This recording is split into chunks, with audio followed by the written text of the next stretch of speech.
Namasri Yatirajaya Vivekananda Suraye Satchit Sukha Swarupaya Swamine Tapaharine. So, this is our 12th class. Welcome, all of you. And I hope you sometimes, when you have some time, some spare time, you go through the earlier classes because I took some time, almost 10 sessions or 9 sessions, to explain the introduction of Raj Yoga, that is two Patanjali's Yoga Sutras, as interpreted by Swami Vivekananda. Because quite a few people in the West, especially in the West, because it was first published in London, and before that, uh, attempts were being made to print the New York edition as well. Because we all know in 1894, Swami Vivekananda himself started the first center, even before starting Belur Mutt. He started a center in New York, and which is, of course, not the present site of the New York Center. It's it's a little away. It was a different building, but the center was formally started with the help of Mr. Frank Leggett, who was Swamiji's host in Ridgely Manor. But the enthusiasm with which Josephine MacLeod, who lived most of her life, the latter part of her life in England, though she was an American, she lived for quite some time in England and also all over the world, you can say. She used to visit India almost very regularly and stay in a house which she built for herself, which is part of Belur Mutt now, the Vice President Maharaj quarters, known as Girish Memorial. And then there was the Leggett House, which was built by her sister Betty Leggett and her husband Frank Leggett. So the main idea was Swami Vivekananda, as I've repeatedly mentioned, why this book is so significant, especially to the Western readers, because he wanted, before leaving the West, he knew his time was near, the time to leave this body was near.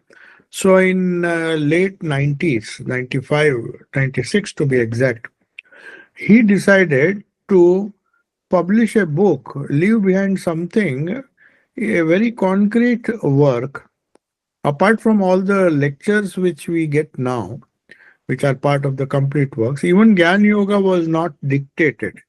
It was just a compilation of all his talks, but it is a very authentic book. But Raj Yoga was specifically dictated by him to one of his disciples, Alan Waldo, Miss Alan Waldo. And she, in fact, was so enthusiastic, I mean, all the Western disciples, that this book should be published, that it was simultaneously published in two places. One in New York and another edition was published in London. So the London one, I think, saw the light of the day first, thanks to Josephine MacLeod, who spent her own money, in fact. She was responsible for publishing several of Swamiji's books in different languages, not just in English, in Spanish, in German, whoever was ready to publish anything on Swamiji, anything, maybe his Chicago lectures or his Raj Yoga, anybody was ready to translate and publish it. She would pay the entire expenses with the limited money she had. Not that she was a very wealthy woman. Her sister was wealthy because she married Frank Leggett. But Josephine MacLeod, whatever she could do, she lived, traveled in India. I was reading yesterday in a third class coach. She could have easily traveled. She was wealthy enough. She was traveling all over the world.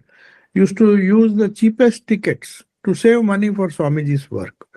So that is the wonderful contribution because of which this Raj Yoga has been published, was originally published. Later on, in every language, this book is one of the most popular books.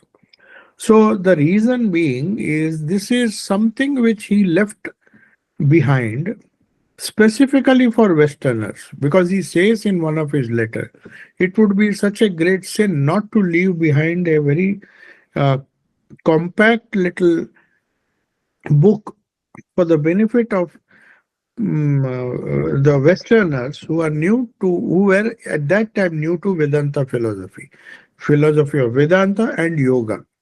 Perhaps he anticipated in those days how yoga will be twisted and tortured to the state to which it has come today. If you see, yoga in the West means simply some exercises, something to do with health, good health, keeping fit. At the most, a little bit of meditation is there. But that is not the primary goal. So I think he felt yoga would be something which would be misunderstood for centuries. And this idea, especially the physical part of yoga, would become popular. So he wanted to make sure that people understood what real yoga is, especially this Raj Yoga or Patanjali's yoga is. So in the previous class, now we'll come back to what we discussed last time. We had an elaborate discussion. I mean, Swamiji had an elaborate description on the sutra Yoga Chitta Vritti Nirodha. So the whole definition of yoga means only this: Chitta Vritti Nirodha. The other things like asanas, pranayama, and all the other steps or the techniques are just to control the vrittis of the chitta. So he explained what chitta was. I'll not discuss it again. It is known as mind stuff. That is the word he used for the first time. Now everybody is using that, but there was no English translation because you can't say chitta is the mind. Mind in as understood by the Westerners is totally different from what chitta means. So chitta literally the waves of thought in the chitta, which we have seen, will not go into that discussion now, are vrittis. Vrittis literally mean whirlpool. So vrittis are thoughts are known as whirlpools. When you drop a stone, for example, in water, it will give rise to concentric circles and it spreads. A wave like motion takes place with the stone as the center, and the vrittis go on expanding till it becomes a big whirlpool. So these thoughts in our mind are nothing but vrittis. So this idea we discussed in great detail. Now let us see what is thought, because we said thought is a vritti in the chitta. So much, this much we all have now come understood fairly accurately. There's no need to explain again. But what exactly is this thought? Is it just a vritti? That means is it a wave? Now this is a fundamental question of modern physics, whether energy is a wave or a particle. The dispute is still, it has a dual nature. According to the scientists, they are going on trying to dispute the debate whether it is a wave or a particle. And they have to finally come to the conclusion that there is a lot of uncertainty, which at times shows energy as a particle, at times it shows energy as a wave motion, some kind of wave motion. So here, Swami Vivekananda has scientifically called thought as a force. It is just another force like gravitation or magnetism or any other forces that have been discovered by science. So, from the infinite force, now this force is not in our mind, it's only this force like gravitation is not applicable only to the person who is falling or the object who is falling. Gravitation is there everywhere.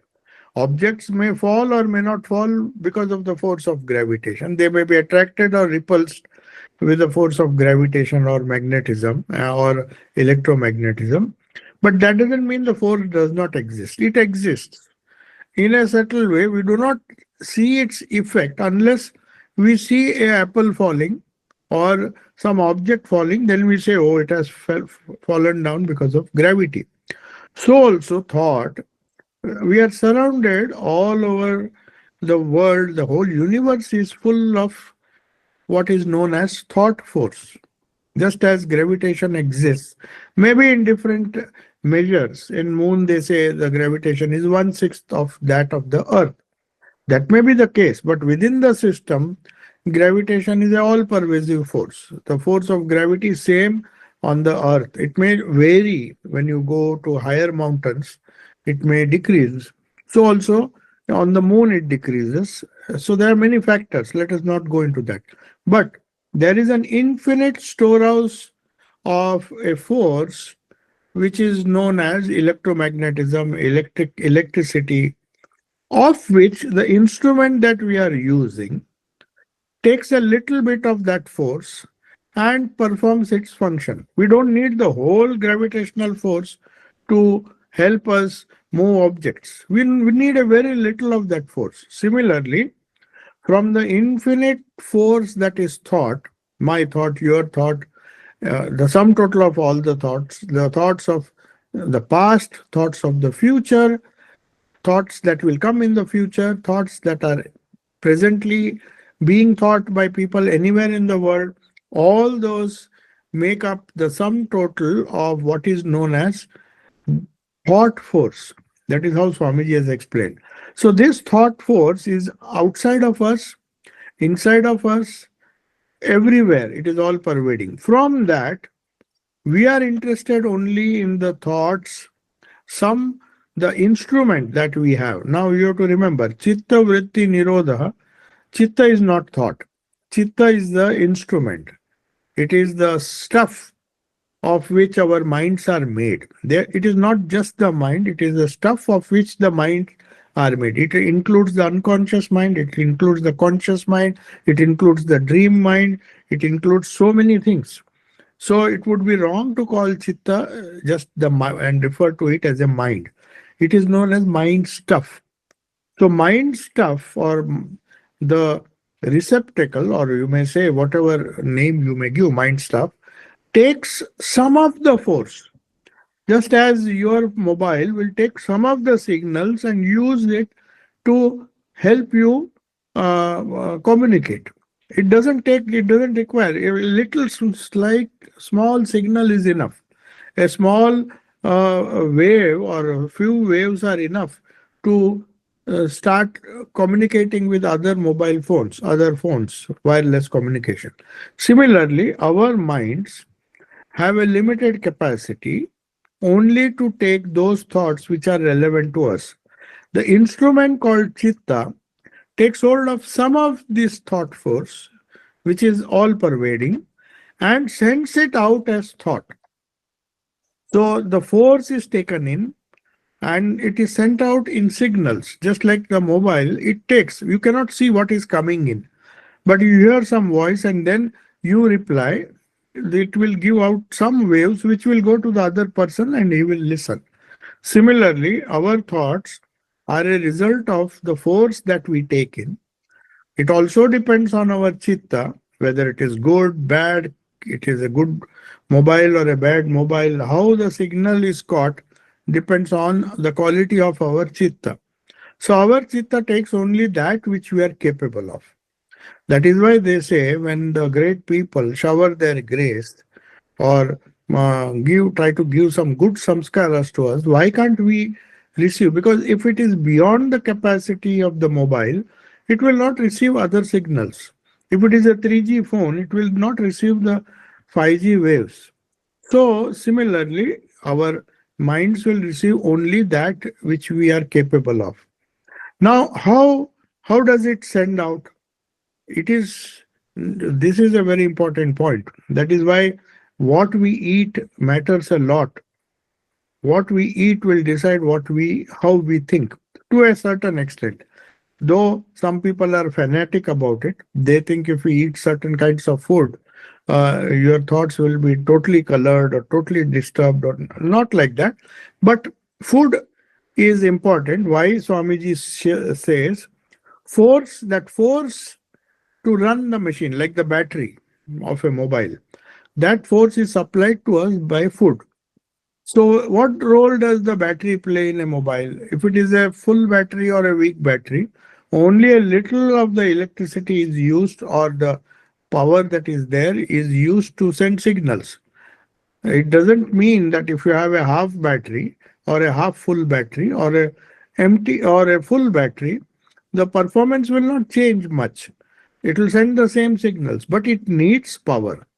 So that power out of food, they say, just as our body has gets power to prana, gets power to act, to run, to walk, so also the food enables us to think properly.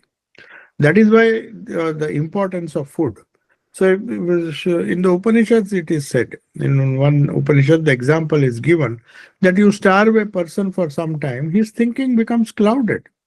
And if he is very weak, he cannot think. It's very natural that a patient who has been very weak, who is not able to assimilate food, he is not in enough capacity. But overeating also can cause problems, because that also reduces the capacity of the mind to think. So, the finer force that our chitta, the instrument of our body, so where thought is manufactured or thought is sent out as thought waves, the force, the force, thought force is taken from the universe. There is some reaction, and the mind sees, the mind throws out something. So that, what does it prove? What does it prove? What does this phenomena prove? That our mind is just an instrument, like a mobile is. It doesn't have a capacity to think itself. It is just converting signals and sending. We may say that a mobile is an intelligent thing, but it cannot take decisions.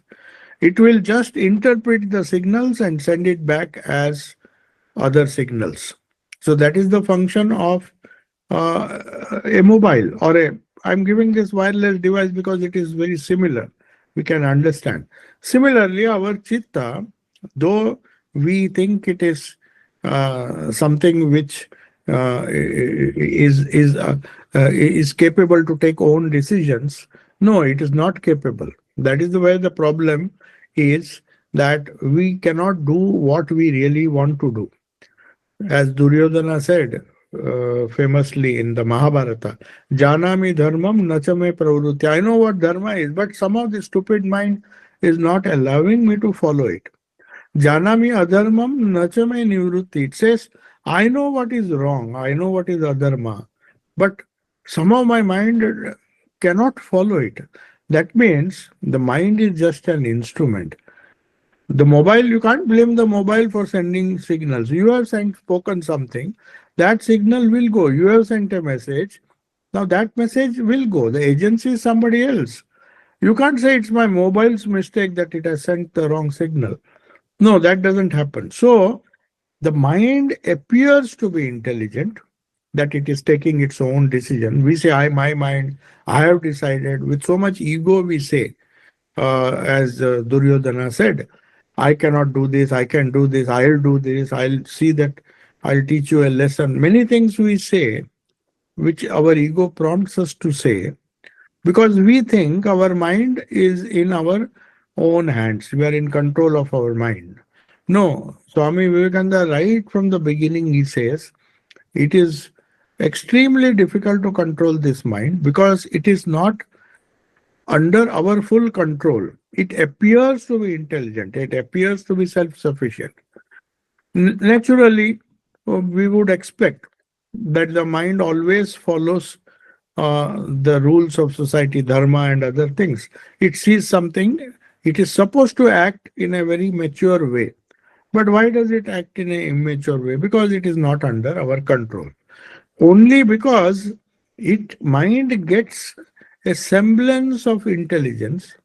We call his mind is intelligent, he is a very thoughtful person. We just say that. It's not because the mind itself is thoughtful. It is the intelligent soul that is behind what is known as Atma, what is known as Purusha in Sankhya. It is the intelligent Purusha which is the motive force. The more this Purusha is manifest, the more intelligently that instrument will work. It's a very simple idea which you have to remember. When you say chitta vritti nirodha, the vrittis are produced automatically, no doubt, but not consciously. They are produced depending on the nature of your chitta, depending on the nature of your conscious thought, depending on the nature of your unconscious thought, depending on the nature of your past thoughts, depending on the nature of the surroundings, which is what satsanga is all about. Satsanga means you surround yourselves with positive thoughts so that your mind, even if it may be defective, the chitta, will be forced to think good thoughts. So the influence of the surroundings is equally important.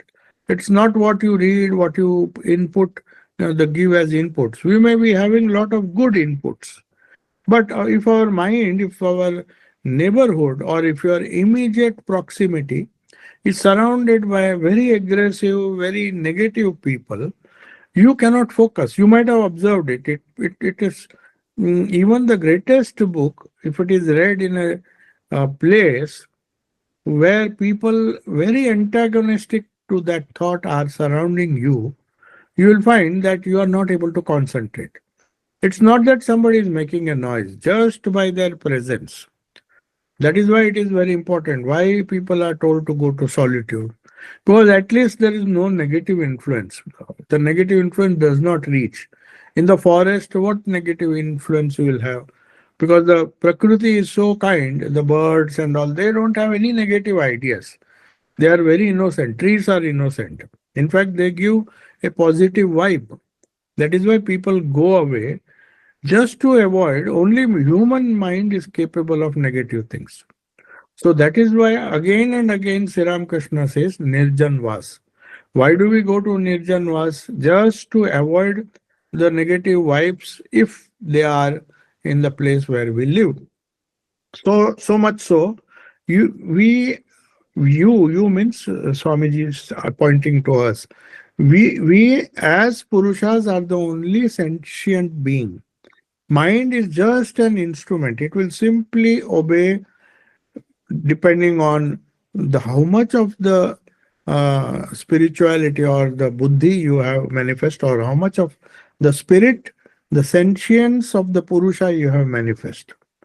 If you have manifest more, then no matter where you sit, what you do, that will not affect you. But if your connection with the purusha or the spirit within is not strong, if it is not strengthened by sadhana, then the outside forces will overwhelm you. You may feel it is not my fault, it is all the people around me who are making me in their evil company, I'm doing all these things. But how can we put the blame on others when we have been told that you can touch the Purusha, the instrument is not to be blamed, the phone that is receiving signals is not to be blamed. You have to decide which signals to allow inside and how to respond to that. That is done by the person who is using the mobile phone. You can't just blame the mobile phone for catching wrong signals. If you go to a wrong place, it will catch wrong signals. It will catch signals which you are not supposed to catch. So it is the owner of the phone, that is Purusha, who is responsible for catching only from the external world only that which is beneficial. So Swamiji then says, the say for example, take a book. Now, it does not exist outside. What exists outside is unknown and unknowable. There is a book, say for example. You have closed the book. You say it is the Gospel of Sri Ramakrishna. It is a wonderful book. And you have been keeping, maybe you have purchased a leather bound. There are many people who exhibit a lot of books, they bind it so nicely and they keep it in their rack, in their showcase, just to show people I possess a huge library. Maybe they have not never opened it, but they want to bind it. The ordinary paperback will not do. They will spend a huge amount with special leather, and they will show the quality of leather and say, see, I have the whole complete works. I have this, I have that, I have gospel. But the Main thing is reading that book. Similarly, Swamiji says the book does not exist outside. It exists, no doubt, as a paper with so many pages. But when do you get the benefit? You get benefit only when you open the book and read the thoughts. So book by itself, it exists outside. It is unknowable. What are the contents? You may have the best library in the world, but you may still be a fool because you have not, simply for the reason you have not opened the book. So our minds are also like that. Our minds may be very super sharp, very intelligent, but if we are not using it, if we are not using it the way it should be used, as Patanjali tells us, what exists outside will always remain unknowable. Whether there is a God, whether there is spirit, whether we have to find it out ourselves. It is our mind which tells us, gives us faith. It's not the Bible or the Gita or any book that gives us faith. It is our mind. When you read it, when it is processed by the mind, the vrittis that come out, the thoughts that come out, is what gives meaning to Bible or to Gita or to Gospel. All these books have value for us only when we open it, when you read it, and allow the mind to give out the reactions. So your mind will react in a particular way. You are reading the Gospel. Say we are reading continuously, we are reading maybe every day or every week. We all gather, we read, our mind is sometimes there, sometimes it is not there. It's a monotonous thing.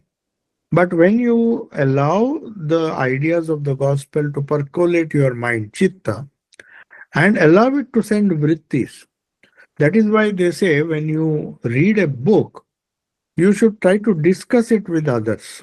It may be a secular book also.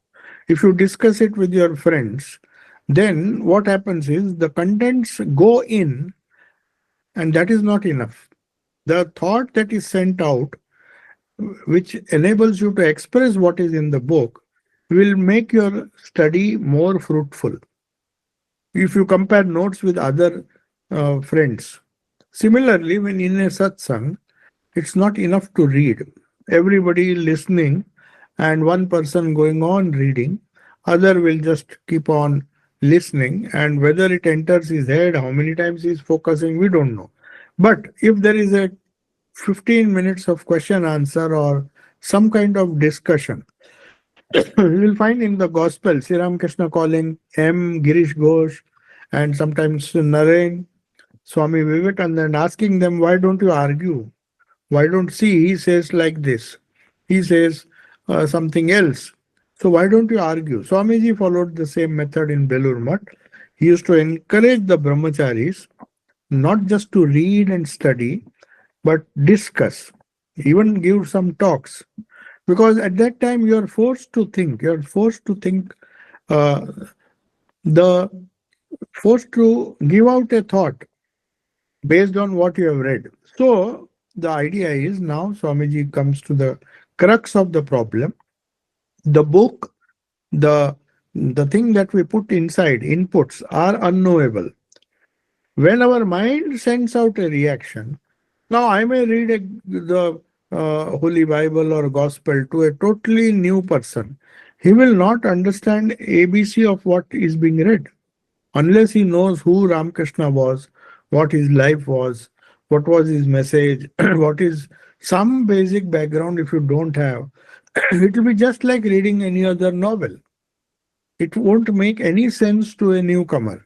So also the unknowable, which is the book or the thought or the, or not thought, book or the words that are spoken word outside, it gives a suggestion, it gives a blow to the mind. It is just like dropping a stone in the lake.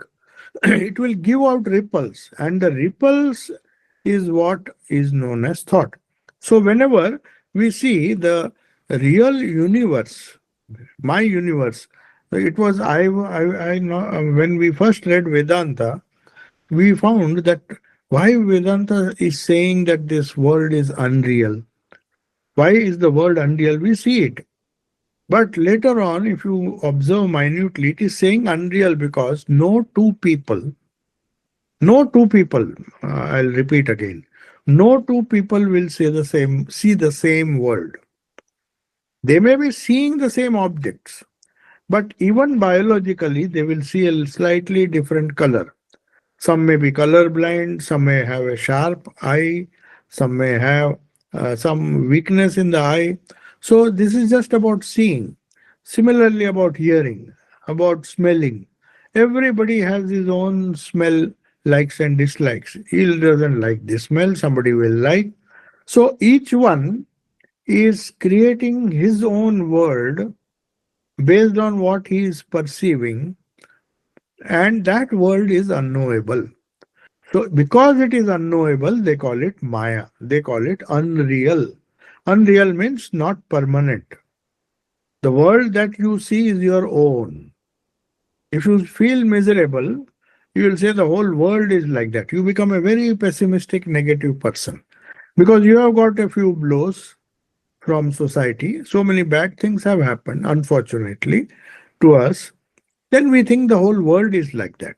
Everybody, nobody is helping us or nobody is sympathetic to us. Similarly, a person who is always being helped, who is always being pampered, and he has nothing to do, he sees a world which is so bright, so full of energy, so full of positivity. That is why Swamiji says, pleasure has taught me less than pain. Pain teaches me more because it exposes the hollowness. It exposes the hollowness that this world is temporary. If it were to be permanent, as Thakur said, Sri Ramakrishna said, I would have covered the whole Kamarpukur with gold. If I knew by covering the whole Kamarpukur with gold, it would be permanently there. I know it won't be there.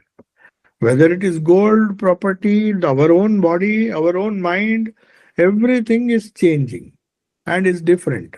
So, the book form or the elephant form or a man form is not outside. It is what your mind shows you. A blind person, he has a different universe. My universe cannot be that of a person who is sitting very near me, enjoying the same scenery or enjoying the same movie or enjoying the same sub people, talking with the same people. But one feels uncomfortable sitting there. Another person is enjoying.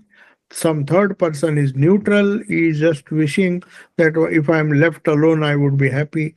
So see the reactions. The world is very enjoyable for one.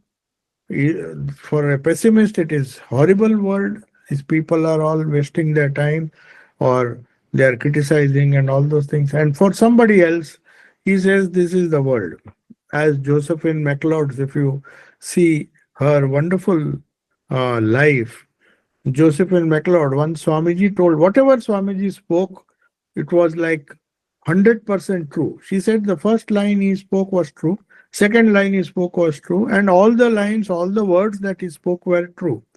That's why Swami Vivekananda praises her by saying she was free even before I did not have to give freedom to Joe. She was free before she came to me. So she understood Swamiji's teachings. She understood that this world is just a projection of our thought. She was the one who actually helped to publish this Raj Yoga. But she did not have to read. She understood the gist. And she says, whenever she went, said, why do you visit so many places? He said, I like to see people. I like to watch people. That's a strange thing for even for a spiritual person. We think, which spiritual person will go and just sit in the market watching people? We will think he's just wasting his time or her time. But she explained the logic behind that. She says it is such a good thing. She was actually practicing the highest Vedanta, the Sakshi Bhava of Vedanta, the Sthita Prajna Lakshana. She says, I never felt like criticizing anybody. This is what Holy Mother said, so difficult to attain. She said, I used to observe with lot of amusement or with lot of detachment. She used to see people, some people making, some people evil, some people good, a big drama being played out. And that was her hobby. She said, I never read books. Somebody asked her, you are helping Swamiji's work by publishing so many books. Have you read them yourself? She said, I don't need to read them because I have heard everything I wanted from my guru, from my, she used to call Swamiji her friend. Said, he told me whatever he has told me, that is more than enough. I don't have to learn by going to university or to college or anything. I just learn by looking at people and mixing with them the way they should be looked at, the way they should be approached.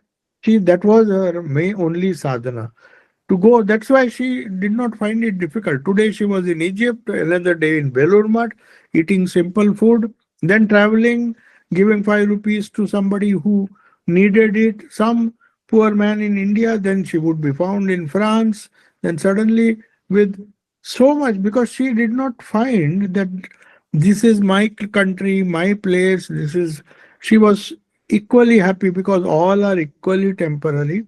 They are all creations of our, the world is a creation of our thought.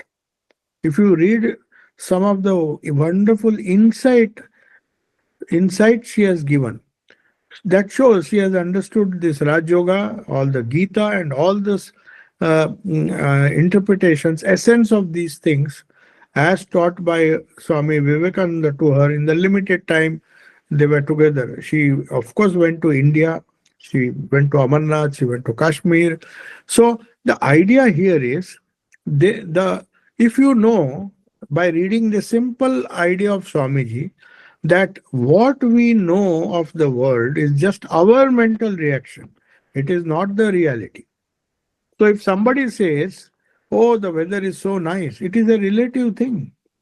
For somebody, a cool weather may be nice. For somebody, a sunny weather may be nice.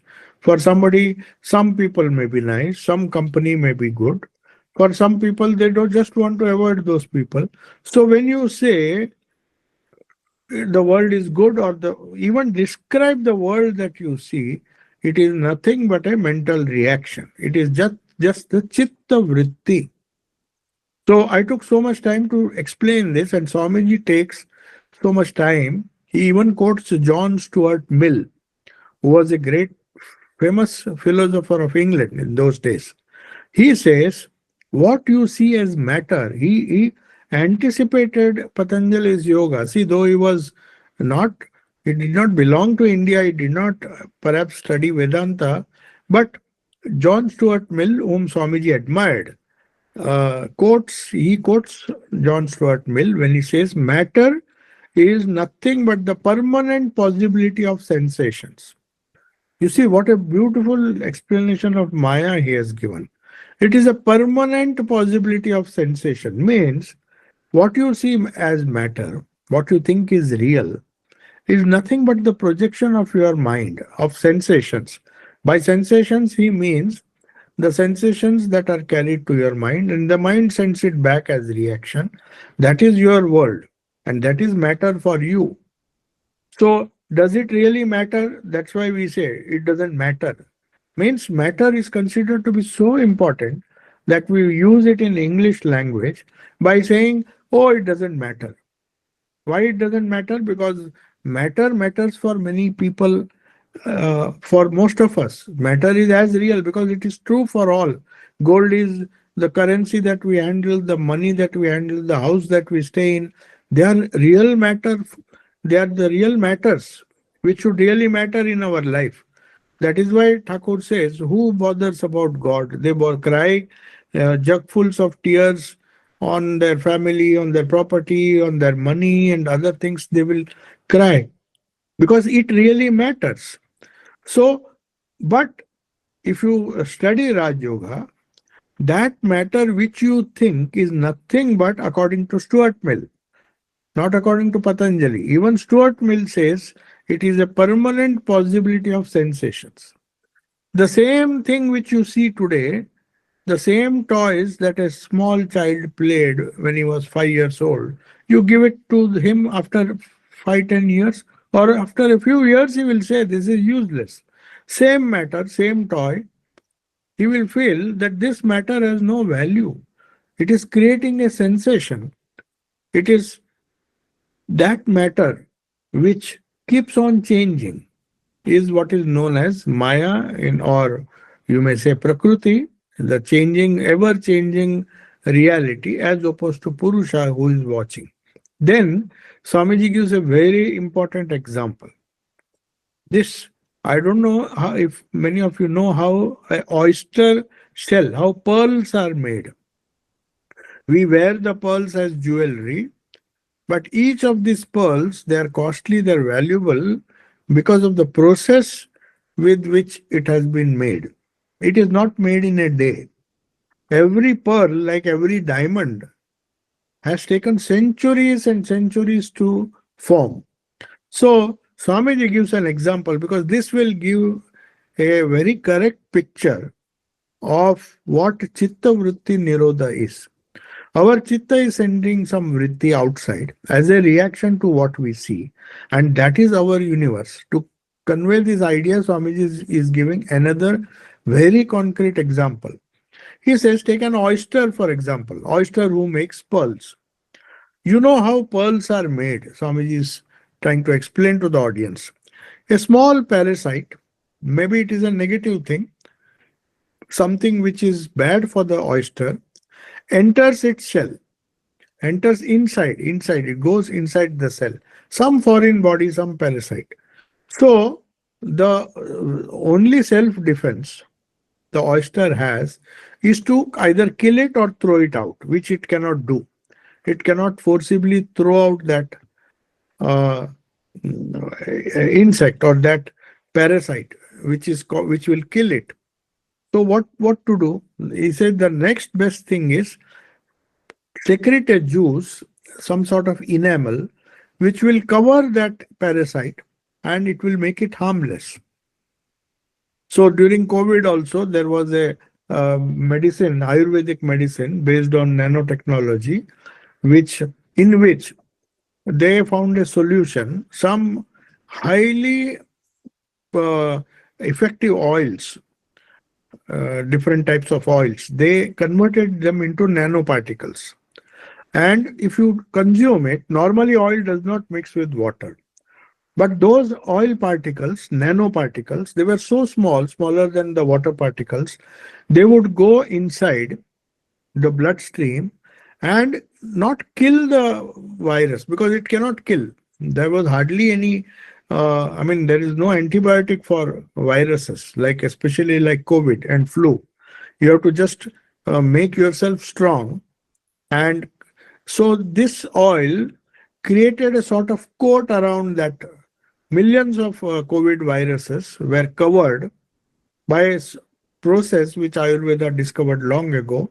But the problem with Ayurveda was they were not able to make this oil, convert this oil into nanoparticles so that it can be absorbed by water. No oil is absorbed by water. If you drop a oil drop, it will remain separate. So how will it kill all the parasites? So some of the technology is developed, and this Ayurvedic method, by coating the parasite, the harmful virus, and coating it and making it totally disabled. It will not multiply because it is completely covered. Same philosophy, this parasite sends an enamel and that enamel hardens and pearl is formed. Now we are very proud. The people who wear this pearl jewelry, they think it is a costly material, but actually it is an excretion which has hardened. The oyster has excrete. For the oyster, this pearl has no value because it is in self-defense. It's something that we catch the oyster, take all the pearls inside because the pearls have been formed because of the secretion that the oyster has given out to cover all the parasites that have gone inside. And all those things are valuable to us because they have a wonderful shape. The enamel has different colors, white color, depending on the particular oyster. So we get wonderful colors, wonderful shape, and very hard material, which is known as pearl. So, anyway, the universe, Swamiji is giving this example just to show that the universe that we see is our own enamel. That means we see a person, we immediately send a reaction like the oyster secretes some kind of enzyme or juice which hardens and becomes a pearl. So that is how our reaction to the world is. We see certain things, we see certain people, immediately we do not see it as they are. We are not sthita prajnas. We don't see people as they are, which only highly spiritual people can do. Jo was one of them. That is why she liked to see people. She never made judgment. If somebody is good to her, fine. Bad to her, fine. There is no judgment because there is no enamel. She is just seeing the parasite as it is. But our world, our experience is our own enamel. We have a parasite has come. Parasite is just a crude example. Any foreign body may come, good or bad. The oyster will still secrete that because it doesn't want. So it will cover it with an enamel, and then we see the enamel. We don't see what caused the problem. So the real universe, the parasite is just a nucleus. The things that we see, the people that we encounter, they are like these nucleuses. They create a world. How do they create a world? By creating these pearls. Our thoughts, our prejudices, our likes, our dislikes. I like this person. I like this group of people. I don't like this group of people. We have created our own pearls. That is what Swamiji says. An ordinary man, he says, Swamiji says, only a yogi will understand this.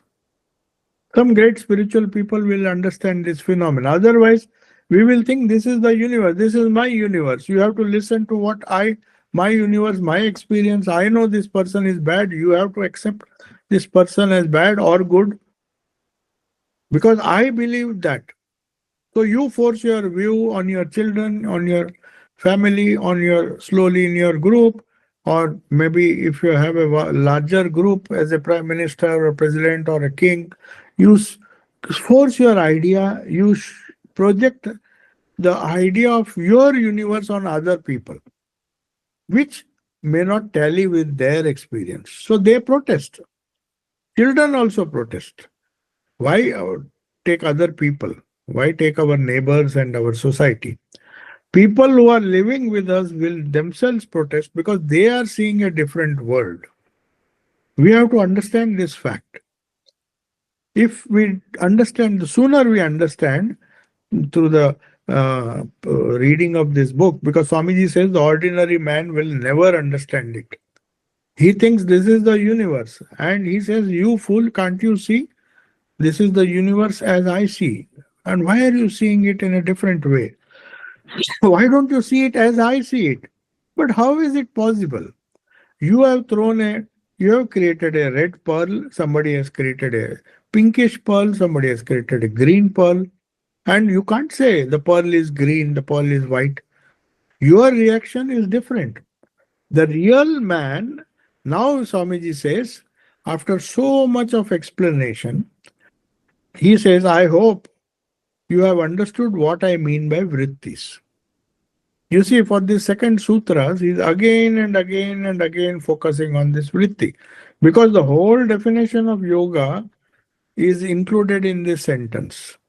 Chitta vritti yoga, chitta vritti nirodha. Is yoga only this? This is the goal. This is not yoga. That yoga which enables us to do chitta vritti is the real yoga which we have to attain. But unfortunately, we are creating our own universes. We are very, very far from chitta vritti nirodha. That is stopping the vrittis, not creating, going on creating our imaginary universes and quarreling with everybody. The day when we see the world as it is, as Joe perhaps by the grace of our Guru, Swami Vivekananda saw. Perhaps he saw, we do not know. But Swamiji and all these great prophets, they have the capacity to give this uh, power to somebody and make them free. This is the only thing that will make us free. Otherwise, we'll be always fighting over these pearls. So, the real man are not the vrittis. They are not even the universe that we have created. So, it matters a lot for us. The universe outside, I can't say it doesn't matter. It definitely matters. But how much it should matter is in our hands. That is achievable only by saying yoga chitta vritti nirodha. Now, the real man, the real Purusha is behind this chitta, behind the vrittis. He is the one who is seeing all these things. And the goal is to, the mind, of course, the mind means, which is part of the chitta, is just an instrument. It is just like a mobile. It is not the real me. It is just like saying, my work will be done by the computer and I will just go to sleep. The computer will not do. Computer will do only as you ask it to do. It's a machine. So also, our intelligence, our buddhi will tell our mind what to do, what not to do, which vrittis to control, which vrittis not to control, which vrittis are good, which vrittis can cancel the other vrittis, so that we understand our real nature. So only when we stand behind the mind, which is the buddhi, which is the first step we have to take when we practice spirituality. When the Guru gives the mantra, the only reason that mantra is given, or any prayer or any sadhana, any stotra, only reason it is given is to make the buddhi a little more awakened than before. Because only the buddhi can see the fluctuations of the chitta vritti or the mind. What we call the mind is controlling us. But when we take spirituality seriously, when we do sadhana, when we do uh, our spiritual practices, what is expected of us is not just doing it because it's another kind of duty like cooking and other things. It is the essence of our life.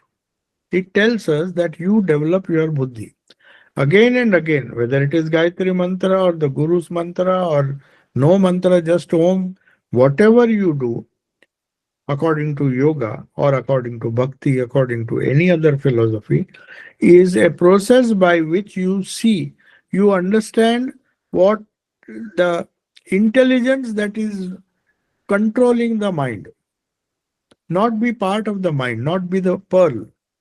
A pearl is just an instrument. The one who created it is the oyster. So also you have to understand what is meant by chitta. It is the mind stuff. It is the mind stuff in which the waves come, the vrittis are vittis, and ripples when it causes external influence or external sensations are given to the mind, only then the oyster will make a pearl. See, oyster will be happy if there is no foreign body entering. If when some trouble-making thought or some sensation comes in, then our mind reacts. Then we create our universe, our pearls, good, beautiful pearls, small pearls, big pearls we create. These vrittis, in fact, are our universe. This is the fundamental thing we have to understand. This vrittis, why vritti is so important? They are our universe. Now, unless we stop the vrittis, the peace that we are seeking, the happiness that we are seeking will not get, because we'll be jumping with the vrittis. So when does it happen? When the water is muddy, when the lake is full of waves, you can't see the bottom. You can't see the soul. You can't see your buddhi. Your light of buddhi has to shine by sadhana. And when we quieten the mind by yoga, that is chitta vritti nirodha, then we see the clear surface. If it is clear, which it is, consciousness is always clear. It is always clear, but we cannot see it, not because the clarity is disturbed by the waves. The water which is turbulent or muddy does not allow us to see the bottom. It does not allow us to see the Atman. So the bottom of the lake is our own true self, but the lake is the chitta in which vrittis are formed by what? By the stones that are thrown. That is external suggestions. So now there are three states of mind. We'll come to that later. This perhaps, though it is a sort of repetition of what I said earlier, I wanted to make it clear because now we can discuss what are the three states. Patanjali says this vrittis also give rise to a mind which is basically or which can be classified into three states that we will find that is the basis of what is known as sattva, rajas, and tamas. Bhagavad Gita, in fact, the whole 14th chapter, we discuss it on Saturday. The Bhagavad Gita, we have come to the 14th chapter. So the whole world, they have divided into three parts, sattva, rajas, and tamas, depending on our thoughts. So the state of mind which is sattva is one state, state of mind which is rajas, active, second state of mind which is dull. So broadly speaking, all our activities, all our thoughts can be classified as sattva, rajas, or tamas. But that three states we will discuss in the next class. So if there are some questions, you can ask. You can leave it open for question answers. We started a little late, so we can have a few more questions if it is okay. 5 or even 10 minutes is fine. So I just want this to be made clear. So Prithvish, you can just see if somebody types, Okay. or somebody they can raise their hand and ask directly. Yeah, friends, any of you have any questions, raise your hands or type it in the chat box, please. Or we are also on Zoom and YouTube live. You can So take if it. there are, yeah, if there are questions there, I can take it. I have a question. Oh, yeah, there is a question from one live participant here in front. Yeah, You mentioned briefly that the food we consume, to some food we consume, food, yes. extent affect our place. Mm. Is that true that the food with which mind state we prepare and with Oh. which mind state we consume, both also? Okay. The very nature, yes. It's a very important question. Swami Vivekananda gave some importance to the food that we consume and its impact on our thoughts. So the question here is, does the food quality of food depend on one who makes it or the intrinsic quality like sour, hot, different bland and different whether it is juicy, dry. So there are foods which can be classified as intrinsically harmful for a sattvic mind to induce noble thoughts.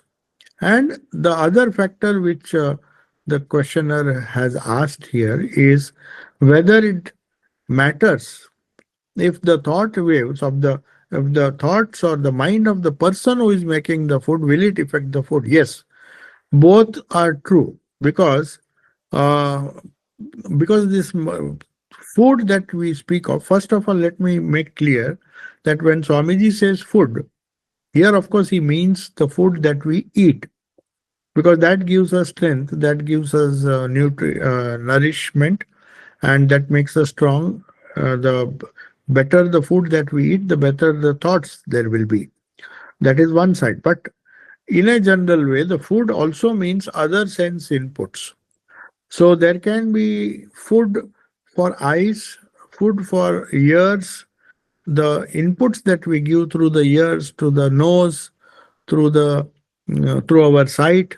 That is also food. That is in a general way.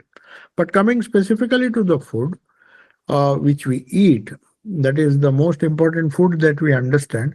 It is important both that the nature or the very constitution of the food that we eat should suit our constitution. See, the same food may not suit everyone. Just as the same sight, the same sound may not be conducive to everybody's development. So we cannot say only this food is good. There can be some general rules, as Gita will say. For that, you'll have to study the 14th chapter thoroughly. because there are three types of foods: where sattvic food, rajasic food, tamasic food. There is a broad classification there. But as you asked, the quality of food also changes by the person who makes it. Because if he is preparing that food in a very disturbed state of mind, the thoughts that the person thinks while making the food will, to some extent, Swamiji says, it definitely impacts the food that is prepared. And whoever consumes that will have to partake a little of the samskaras or the thought vibrations that have gone into the food. But that is true in case of everything, even the objects. That is why in India we have a concept which is not so much in the West, that is of uchista. Uchista means if you have defilation, when you eat something from a plate, you do not give it to others. Either you finish it or throw it away. You don't ask somebody to eat the leftover. That's a good habit because the food, everything, the vibrations of the person who is eating has been associated with that plate or whatever he or she has eaten. If we do not want, but sometimes you see people want prasad, sometimes, not always. In India, there is a idea that prasad from a holy person has to be taken because the idea there is the person who has eaten that, a part of it at least can be easily eaten because it's full of positive vibrations, holy vibrations. So that's the idea of prasad, even when we offer to the Lord.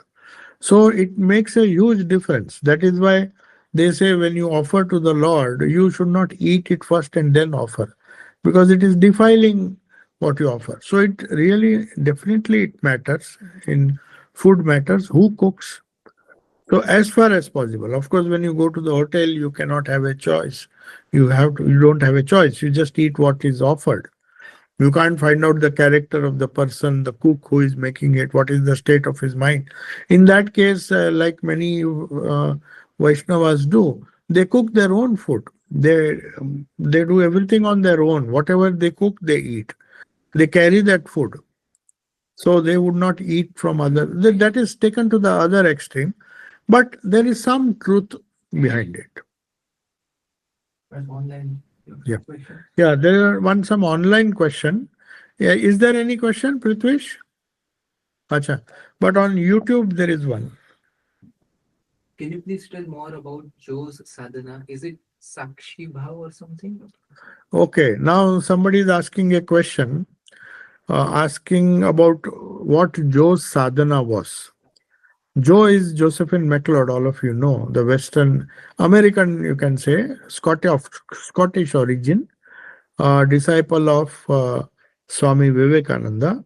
So, as far as her sadhana is concerned, I'll tell something about what she told Swami Abhayananda, Bharat Maharaj, in Belur Math. Because she used to visit Belur Math almost every year, and she was very well known, and they used to respect her a lot because of the fact that Swamiji loved her so much, and Swamiji trusted her so much. Swamiji, in fact, said, "You are free, even before you came to me. So you are a free woman." So anyway, when Jo went, she told the secret of her sadhana. Of course, the Sakshi Bhav that we speak of is something which she understood from Swamiji's words. Because she took everything that Swamiji said literally. So much was her devotion to her guru that she says the first sentence that I heard was truth for me. So it was like a mantra. She did not need any kind of spiritual practice. But Swamiji gave her a mantra according to her uh, own conversation with Bharat Maharaj. She said, Swamiji gave me a mantra. Obviously, for a person who belongs to another background, a non-Indian background, the mantra doesn't seem to be interesting. They think, what is this repeating the same thing? They don't realize that it is Chitta Vritti Nirodha, the main sadhana of yoga that is involved. When you repeat the mantra, you control other thoughts. That's the idea. And then you focus on one particular thought to the exclusion of others. So that helps in concentration, that helps in meditation, that helps in all your spiritual progress. But anyway, she did not have faith. So she said, I don't like the idea of sitting in a corner. She was so dynamic, so active, and full of life and energy that she said, I can't do it, Swami, when Swami Vivekananda was alive. He says told him, it seems, that I can't do this. Then Swamiji said, don't worry, you don't need to do it. So he was kind enough because he knew what will happen in the future. So anyway, he said, okay, you just discontinue. If you don't like it, don't do it. But then she confided that after many years, after Swamiji passed away, she lived for a very long time, till 49. Swamiji passed away in 1902, so she lived up to the age of 91. And till she was fit, she used to go to India, stay in Belur Math. Towards the end of her life, for many years, people would see her facing the Ganga and meditating, doing something. So then they, out of curiosity, they might have asked. She said, a day she told Bharat Maharaj that one day suddenly the mantra which I never did for a long time, which was given by Swami Vivekananda, started coming up by itself. The mantra started welling up from her heart as if the mantra is coming deep from within her heart.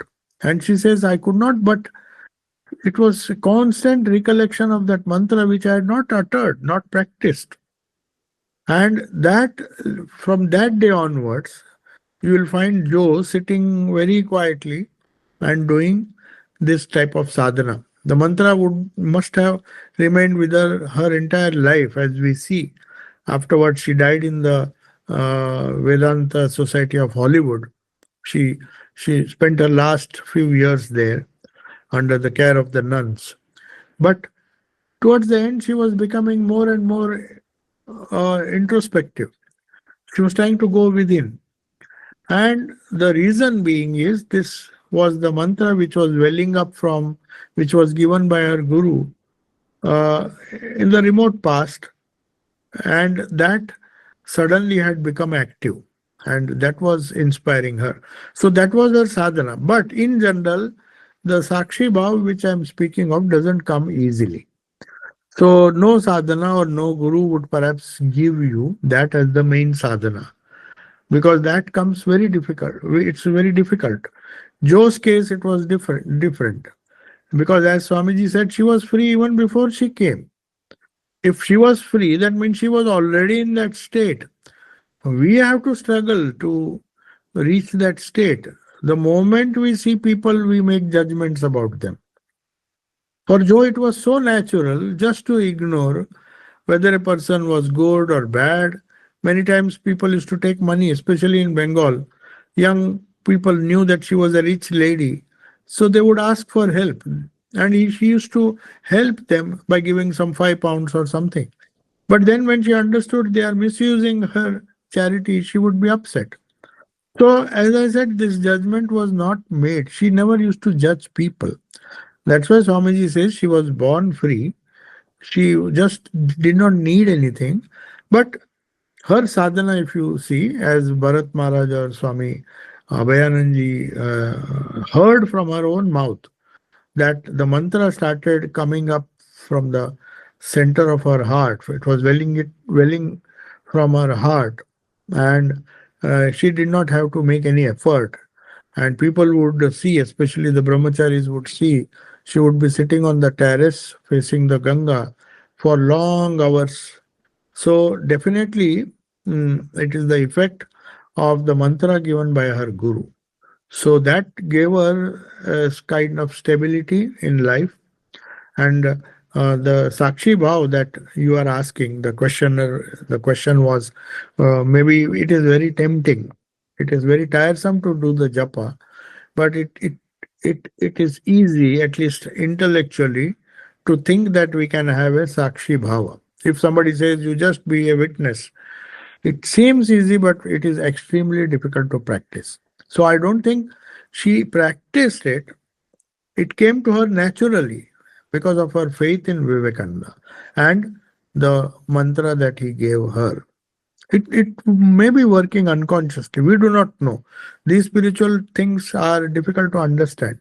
How a person's life is molded, how the mind, because you see the whole idea of Chitta Vritti Nirodha, which we are discussing for so many classes now. This is the 12th class. At least I have repeated.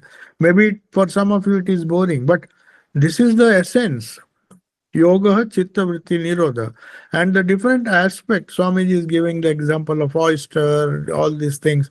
They, unless they are understood, how can we understand? It's taking a mantra from a guru is the first step. It's not so easy without understanding the implications, the psychological implications, how it works. So Swamiji wanted to leave this book behind, especially for Westerners, so that they can reconcile with the sadhana that they have been given. Jo was given a sadhana, but obviously she didn't like it. She did not belong to our culture. For us, it is very easy. Okay, somebody guru gives the mantra, we have to do it. But there is a danger also because we do it very mechanically, perhaps most of us. Though it will have an effect. If Jo did not do anything, and still the mantra started activated itself sometime in her life, as she herself said, then obviously in our case also, no matter how much we have neglected it, it will have some effect when the right time comes. But as I said, the goal is the same, whether you take it from Raj Yoga point of view, Karma Yoga, Bhakti Yoga, or the Jnana Yoga that we saw. So the state which you are asking, the Sakshi Bhav, is part of Jnana Yoga, which automatically comes when the sadhana that is prescribed for us, because our guru knows our level, or in fact, all traditions know what is the level that we are capable of. So we are given something which we can practice, which will make us reach the state in which Jo was when she met Vivekananda. She was lucky, obviously. If Swamiji says she was free, she was free. We cannot judge her. Hmm? One more. There's one more question. If there is nothing there in your chat box. I have one comment over here, but you take the question, whatever you are getting there. Okay. Okay. The question is, when the mind is going through purification, we don't see things clearly. Have you got practical advice how we can accelerate this process with repetition? Yeah. So yeah. So a very interesting question. Uh, the question is, when our mind is undergoing purification, assuming that it is definitely not pure. All of us have a lot of impurities in the mind. By impurity, we mean uh, holding on to the temporary and transient as permanent. That is the only impurity. The definition of impurity is not doing certain things, eating certain foods. That is what we normally understand. Oh, he's pure means, for some people purity means eating pure food. For some people purity means just doing pure actions. For some people purity may mean something else, not eating only vegetarian food. For some people purity may be vegan food. So purity has different definitions. So but the question that is asked is, if the mind is in the process of purification, so how to control it? Because at that time also we need some control. Otherwise, we can't wait till the mind is 100% pure. Obviously, that is not possible. So that is why they say it is a gradual process, both the purification and control of the mind. They go side by side. If the mind is purified a little more by spiritual practices, the simplest and the best way, and I would not, I don't have any reasons to doubt it, is given once for all by Holy Mother Sri Sharda Devi. Whether you believe in the authentic Indian tradition or not, when she says, she's saying out of experience, the easiest and the best way to solve all the problems of life is to repeat the name of the Lord in silence. Now there cannot be it is part of Bhakti Yoga, it is part of Raj Yoga, Nirjan Vas, which the Chitta Vritti Nirodha cannot happen. So there is only one solution, which is not only the easiest, but the best way, whether your mind is purified or not. See, this is important because nobody comes to do sadhana with a pure mind. For a pure mind, there is no sadhana that is required. Perhaps Joe was like that. So when we talk of sadhana of Josephine, maybe she was born that way. You see, what a totally independent life. She was living in the midst of all the people, her sister and others who were all in some way worldly, but she was totally detached. Though she interacted with everyone, she used to sit on the street and watch people. But that detachment never left her. The whole life she was just seeing, perhaps.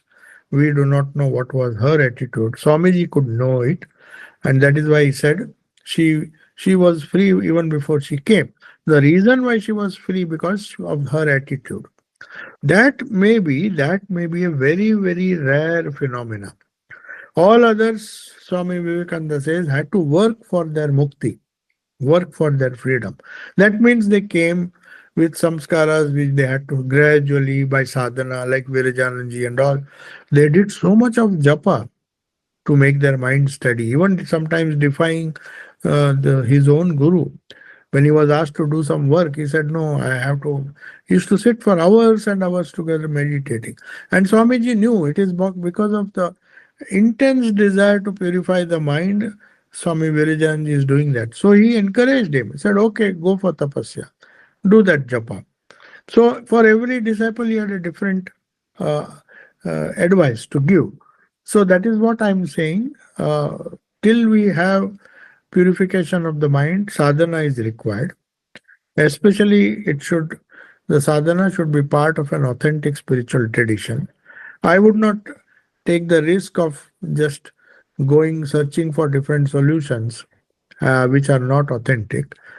I firmly believe that these time-tested methods, followed by millions and hundreds of people at least, sincerely, coming from such great personalities like Ramakrishna, Swami Vivekananda, Holy Mother, Jesus, Buddha, they cannot be wrong. They have inspired millions of people, millions and millions of people. So, sticking to the authentic tradition is a easy way, and just following verbatim what the teachers of that authentic tradition ask us to do. That is the simplest solution. Whether your mind is purified, see, Joe's mind was purified, so she did not have to do sadhana.